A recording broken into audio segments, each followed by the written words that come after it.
नमस्कार, मेरा नाम संजीव पांडे है। जैसा कि आप सब जानते हैं, मैं एक अभिनेता हूँ।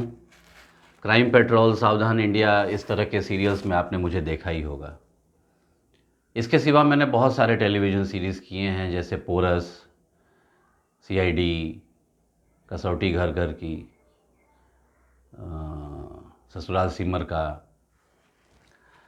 और इनके सिवा मैंने टेलीविज़न के जो एड्स आते हैं, वेब सीरीज़ होते हैं। मैंने एक वेब सीरीज़ में काम किया था हाल ही में जो आई थी, जिसका नाम था श्रीकांत बशीर, जो सलमान खान प्रोडक्शंस के बैनर के तले बनी थी। और मेरा सबसे आखिर में जो काम था, जो लॉकडाउन के दौरान पूरा हुआ था, वो था द बिग बुल, जो हाल ही में डिज़नी पे रिलीज़ हुई। फिल्म बनी थी थिएटर के लिए, लेकिन लॉकडाउन के लिए उसे डिज़नी एंड हॉटस्टार पर रिलीज़ कर दिया गया। बहुत काट छाट हो गया, फिल्म थोड़ी छोटी हो गई। और इससे भी पहले, जस्ट इसके पहले मैंने एक फ़िल्म में काम किया था, स्कॉटलैंड। स्कॉटलैंड को 60 अवार्ड मिल चुके हैं। और मुझे ये बताते हुए बहुत गर्व फील होता है कि उस फिल्म को ऑस्कर्स के लिए नॉमिनेट किया गया था। और अगर कोई मुझसे पूछे कि कोई एक किरदार जो मुझे बहुत प्रिय है, तो जैसा कि आप सब जानते हैं कि अगर आपके जीवन में कोई ना कोई आदर्श तो होगा ही, कोई एक व्यक्ति जिसे आप मानते हैं। कोई स्वामी विवेकानंद को मानता है, कोई गांधी जी को मानता है। वैसे ही मुझे अपने जीवन में जिसे मैंने देखा है, सुना नहीं है, वो हैं डॉक्टर एपीजे कलाम, जिनके बारे में बचपन से ही हम दूरदर्शन पे, टेलीविज़न में, पेपर पे हम देखते आए हैं, किस तरह से उन्होंने संघर्ष किया और किस तरीके से उन्होंने इंडियन स्पेस रिसर्च ऑर्गेनाइजेशन को बुलंदियों पे लेके गए। और जब मेरे पास नेशनल ज्योग्राफिक चैनल से कॉल आया कि आपको चुना गया है डॉक्टर एपीजे कलाम के किरदार को निभाने के लिए, वो मेरे जीवन का सबसे सबसे खुशी का दिन था। क्योंकि जिस इंसान को मैं अपने दिल पे रखता था, जिनके हर चीज़ को मैं फॉलो करता था, उनके किरदार को निभाने का मौका मिला।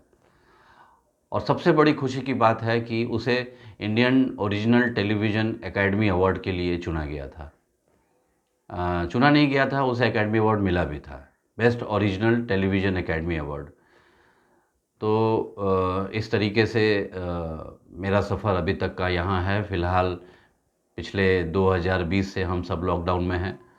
बहुत सारे लोग तो लॉकडाउन में वर्क फ्रॉम होम कर सकते हैं, पर एक अभिनेता या फ़िल्म का यूनिट काम नहीं कर सकता, क्योंकि हमारी यूनिट बहुत बड़ी होती है और हमें परमिशन नहीं था कुछ भी करने के लिए, और हम सब बहुत परेशान हो गए थे।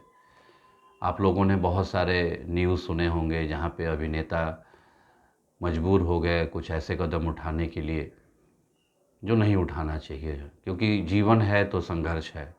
अगर संघर्ष ही नहीं है तो जीवन क्या। कहते हैं ना कि अकड़ तो मुर्दे की पहचान होती है। तो मैं इन सब चीज़ों से हट के कुछ करना चाहता था, और क्रिएटिव माइंड कभी खाली बैठ ही नहीं सकता, ये मेरा मानना है। कि कोई आदमी अगर अपने आप को क्रिएटिव कहता है, अगर उसके अंदर दिमाग में बहुत सारी चीज़ें हैं। मैं पर्सनली ऐसे लोगों को जानता हूँ जो खुद लॉकडाउन, जानबूझ के लॉकडाउन में रहते हैं। वो अपने कमरे बंद करके लिखते रहते हैं, कुछ सोचते रहते हैं, कुछ क्रिएटिव करते रहते हैं। तो ऐसे लोगों को मुझे नहीं लगता कि लॉकडाउन से कोई प्रभाव पड़ेगा। लेकिन हाँ, अगर आप आर्थिक रूप से बात करें तो ज़रूर इसका प्रभाव पड़ा है, चूँकि रिलीज़ेस बंद हो गई हैं, प्रोडक्शन हाउसेज़ के हालात, आर्थिक हालात ठीक नहीं हैं, तो इससे प्रभाव पड़ा है। तो आज मेरा मकसद कुछ और है, आप सबके साथ मैं साझा करना चाहता हूँ। चूँकि मेरा बैकग्राउंड फ़िज़िक्स में है और मैं एक इंजीनियरिंग का भी स्टूडेंट रह चुका हूँ, तो मुझे बहुत अच्छा लगता था कुछ जीवन में कुछ ऐसा करूँ कि एक यूनिक हो, मतलब। और आप सबसे मैं एक चीज़ और साझा करना चाहूँगा कि एक्टिंग के सिवा मुझे गार्डनिंग, बागीचे, इन सब का बहुत शौक़ है। पेड़ पौधे, नदी नाले मुझे बहुत अच्छे लगते हैं। तो ऐसे ही हम लोग जब गांव जाते थे तो हर बार मैं देखता था कि पेड़ धीरे धीरे कमते जा रहे हैं, तो मुझे अच्छा नहीं लगता था। तो जब मैं धीरे धीरे स्कूल में गया, हायर सेकेंडरी में गया, तो मुझे पता चला कि पॉल्यूशन का सबसे ज़्यादा प्रभाव बिजली बनाने से पड़ता है। बिजली जितना ज़्यादा बनेगा, जितना ज़्यादा हम बिजली यूज़ करेंगे, उतना ज़्यादा पर्यावरण पर जिसे हम कहते हैं यूवी रे, जो एक परत होता है सूर्य और धरती के ऊपर, उसमें छेद होता जाता है, जिससे हमारे पृथ्वी पर ग्लोबल वार्मिंग की समस्या पैदा हो रही है। ये सारे जो सुनामी और ग्लेशियर्स का पिघलना उन्हीं से डायरेक्टली रिलेटेड है। तो मेरे अंदर हमेशा था कि कुछ ना कुछ करूं। तो हमारे घर में सबसे ज़्यादा मोटर जो चलता है वो है सीलिंग फ़ैन। ऐसा कोई घर नहीं है जहां 3-4 पंखे ना चलते हों, और वो भी एक मोटर है। तो मैंने सोचा कि ये मोटर को कैसा क्या किया जाए कि इसका इसका कंजम्पशन इलेक्ट्रिसिटी का कम है। और मैं इस वीडियो को बड़ा नहीं करते हुए मैं कहूँगा कि पिछले लॉकडाउन में अप्रैल से लेके आज जून ख़त्म होने वाला है, मैंने एक ऐसा प्रोडक्ट डेवलप किया है जो 60% तक बिजली सेव करेगी। और उसके अंदर हाई वोल्टेज, लो वोल्टेज, कभी कभी क्या होता है कि हमारे गांव देहातों में या अक्सर शहरों के अंदर भी वोल्टेज लो हो जाता है तो पंखा नहीं चलता है, वोल्टेज हाई हो जाता है तो पंखा जल जाता है। इस फ़ैन के अंदर एक ऐसी टेक्नोलॉजी यूज़ किया गया है जिसके चलते आपका वोल्टेज लो भी हो तो भी वही स्पीड मिलेगा, हाई भी हो तो भी वही स्पीड मिलेगा। और इस प्रोडक्ट को मैंने लॉकडाउन के दौरान डेवलप किया और मैंने भारत सरकार के स्टार्टअप इंडिया को अपना प्रपोज़ल भेजा।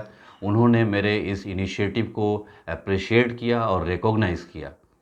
उसके बाद मैंने ब्यूरो ऑफ एनर्जी एफिशिएंसी को मैंने एक एप्लीकेशन दिया कि मैंने इस तरह का एक प्रोडक्ट डेवलप किया है जो सिर्फ 28 वाट पे चलता है। तो उन्होंने इसको मान्यता दिया और 5 स्टार रेटिंग से इसको सर्टिफाई किया। और मैं आज आप सबको दिखाना चाहता हूँ उस प्रोडक्ट को।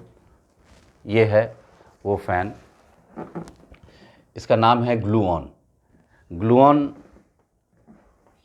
काफ़ी दिनों से मुझे मेरा मन था कि मैं कुछ ऐसा करूं, लेकिन मैं कर नहीं पाया था। लेकिन लॉकडाउन को मैंने एक अपॉर्चुनिटी के हिसाब से लिया। मैंने लॉकडाउन को कभी हताशा से नहीं लिया और मैंने इसके ऊपर काम करना शुरू किया। मैंने कहा जब कुछ है नहीं करने के लिए तो इसको फॉलो अप करता हूं, और मुझे नहीं उम्मीद था कि इतना जल्दी मैं इस पर सक्सेसफुल हो जाऊंगा। मैं धन्यवाद देना चाहूँगा अपने उन प्रोफेसर्स के, फ्रेंड्स के, जिन्होंने मुझे इस प्रोजेक्ट पे सपोर्ट किया। बहुत सारे लोग इसमें जुड़े हुए हैं। मैं उन सबको, मैं किसी एक का नाम तो नहीं लेना चाहता, लेकिन मैं उन सबको धन्यवाद देना चाहता हूं जिन्होंने मुझे सपोर्ट किया।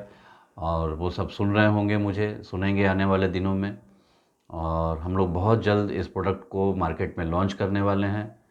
तो मैं आप सबसे गुजारिश करूंगा कि कोरोना के दौरान हताश ना हो। हमेशा एक समय याद रखिएगा कि समय जो है वो हमेशा चलता रहता है, वो कभी नहीं रुकता। तो ये समय जो है ये निकल जाएगा। समय सहायक सबल के को न निभल सहाय, और पवन जगावत आग को दीपहि देत बुझाए। तो अपने आप को सबल बनाइए, सक्षम बनाइए, हताश मत होइए। इन्हीं चीज़ों के अंदर बहुत सारी चीज़ें मिल जाएंगी जो आपको जीवन में आपको पॉजिटिविटी लाएगी, आपके जीवन की दिशा को बदलेगी।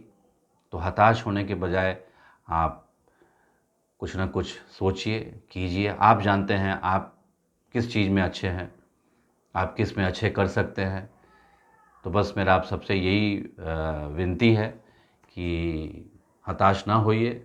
और कोविड 2 की लहर निकलने के बाद कोविड 3 के लिए तैयार रहें।